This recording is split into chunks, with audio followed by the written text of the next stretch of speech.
ဤတော့မှနင့်မောင်နင့်ကိုပြောနေရဟိုနင့်မောင်ကားတွန်းနေရတဲ့သူ့ကားကို truck ကားယူမှာ truck ကားပြလိုက်ပါဦးတာည truck ကားလာပြနီးရလည်းမတိုင်နဲ့အေးငါနီးရလာတိုင်တာနီးကိုလည်းလာတိုင်နေဤတော့ကငယ်ကျဲ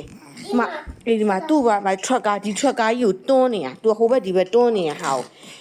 ဤတုံဟာတဲ့ကားကြီးကိုတဲ့ကြော်ကရက်ဆက်လိုက်တာတဲ့ဘာဖြစ်တာလဲဘာဖြစ်တာလဲမောင်ကဘာဖြစ်ပြန်ပြီလဲဆိုတော့ငယ်ကကားတွန်းနေရတဲ့အဲ့ကားကြီးတွန်းနေရတဲ့ဤတုံဟာတဲ့အဲ့ကားယူတဲ့ဘက်ကလည်းပူနေအင်းကြီးကတွန်းတတ်နေတာဤတုံဟာတဲ့အဲ့ကားယူတဲ့ဘာလဲဤတုံကကားကိုတိုက်သွားလားကြော်သွားလားသားဆိုကြော်သွားလိုက်တာတဲ့အဲ့ကားကိုဘက်ကတူရဲဆိုလို့ကြည့်နေအဲ့ကြော်သွားလိုက်တာရက်ဆက်လိုက်တာတဲ့ဤတုံကလည်းအပြေးလာတိုင်နေအရင်ခုံအောက်ကနေဝင်လာပြီးတော့ तू ကလည်းဒီလိုဖြစ်မယ်ကားတွန်းတော့ဤတုံကလည်းတိုက်မိမှာဆိုလို့ခုံပြန်ကြော်လာဤတော့တခုလာပြီဆို तू ကအရက်ကပူတော့သေးတော့တိုက်မှာဆိုလို့ဤတုံကခုံပြန်ကြော်လွှားရတယ်သူ့ကိုထိရခိုက်တယ်ဆိုအမေကလည်း6ရက်သေးသေးလေးတွေဟိုကောင်ကားကြီးကဒိန်းနေရရှိရအဲကြောင့်ငါသမီးလေးကိုမလုံနဲ့လို့လှမ်းလှမ်းអော်ရတာရှိရအေးဟုတ်ပါတယ်အမေနေမကောင်းဟဲ့အေးပါဟုတ်ပါပြီအမေပဲဆုံးမလိုက်ပါမယ်နင့်မောင်လေးကိုငါလို့အမလေးကောင်းနေမကောင်းပါဘူးဆိုမှဟဲ့ဝုန်းတိုင်းကိုကျဲနေရ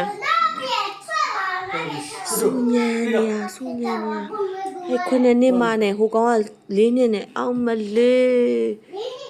तू ကလည်းလာတိုင်တယ်သူ့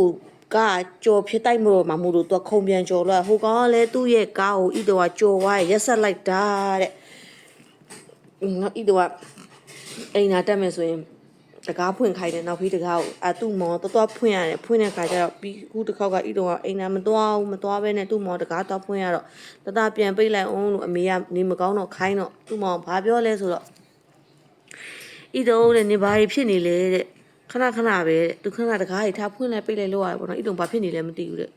ဟိုကလည်းပြောဆိုနေပြီဟိုစေတနာတွေပြက်ကုန်ပြီပေါ့နော်ဒီကလည်းသူချက်ရတဲ့ကွာလဲဘာမှမသိတော့အေးမလေးတော့မအားဘူးတည့်အဲ့ဒါနဲ့ပဲ